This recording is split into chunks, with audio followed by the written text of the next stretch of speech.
Today, we're diving into the world of the Akhal-Teke.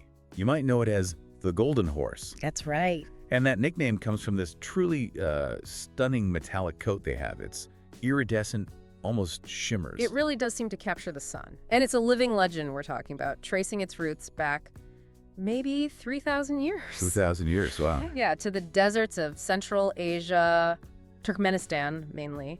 So it's one of the world's most ancient horse breeds. Okay. But what's really fascinating, I think, is the contradiction here. How does this incredibly ancient, really resilient desert horse become one of the rarest breeds? There are only about 3,000 left today. Right, only 3,000. So let's unpack that a bit. Surviving for millennia in, well, one of the harshest environments imaginable. That suggests, incredible ruggedness, almost bulletproof. You'd think nothing could really touch this animal's resilience. You would think so. So how is it possible that this super robust horse is now facing serious genetic challenges? Well, that really gets to the heart of the preservation challenge today.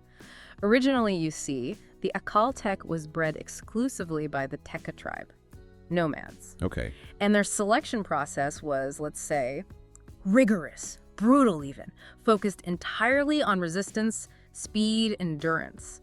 They basically perfected a horse for minimal water, minimal food. And that history really comes alive when you think about the Silk Road, right? These weren't just pretty horses, they were endurance athletes. The ultimate endurance athletes. Yeah, vital companions for like 2,000 years on those routes. Covering up to 100 kilometers in a single day. In a single day. Yeah, think about that kind of stamina. It's extraordinary. Absolutely. And that genetic superiority, it didn't just vanish. I mean, studies show Akhal-Teke DNA actually helped shape many modern European breeds. Wait. Oh, yeah. And even today, they still have that prowess. They excel in competitive sports like jumping, some clear up to 1.8 meters. Wow, 1.8 meters. And endurance racing, of course. Races over 160 kilometers in a day, they still have it. Incredible. But okay, we have to talk about that look, that signature golden coat.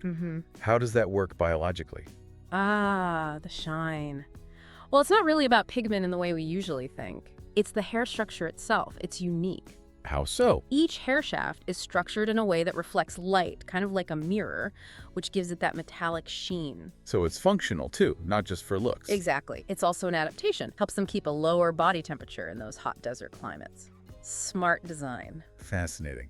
And physically, they're quite distinct, aren't they? Slender, long neck. Very elegant frame, yes. Okay. Long neck, those characteristic almond-shaped eyes, and usually quite sparse manes and tails. But connecting this back to the challenges, Yeah. You mentioned this push for refinement. How did that affect them? Right. That refinement push, especially post-1900, kind of backfired in some ways. Yeah. It started compromising that original desert robustness. You mean when, under Soviet influence mostly, breeders started crossing them, trying to make them bigger or faster?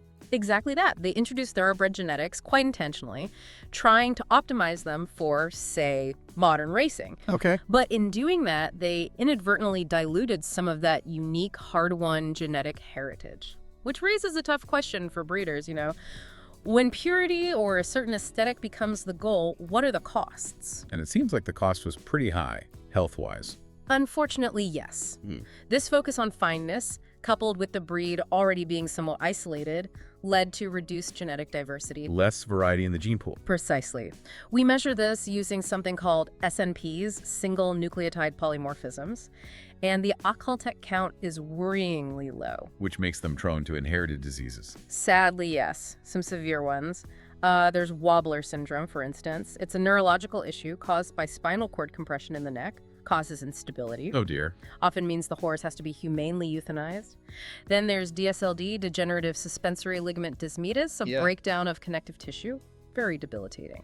And perhaps most starkly, there's hairless foal syndrome. Hairless foal syndrome. It's a lethal condition. Thankfully, there's now mandatory genetic testing for breeding pairs to try and avoid it. So it's this constant balancing act. Preserve the unique traits, fight the inherited problems. So putting this all together, for someone listening who might be captivated by these horses, they're beautiful, they connect deeply with owners, but what's the reality? Well, they command a significant price tag. You could be looking anywhere from, say, $50,000 up to $1 million. $1 million.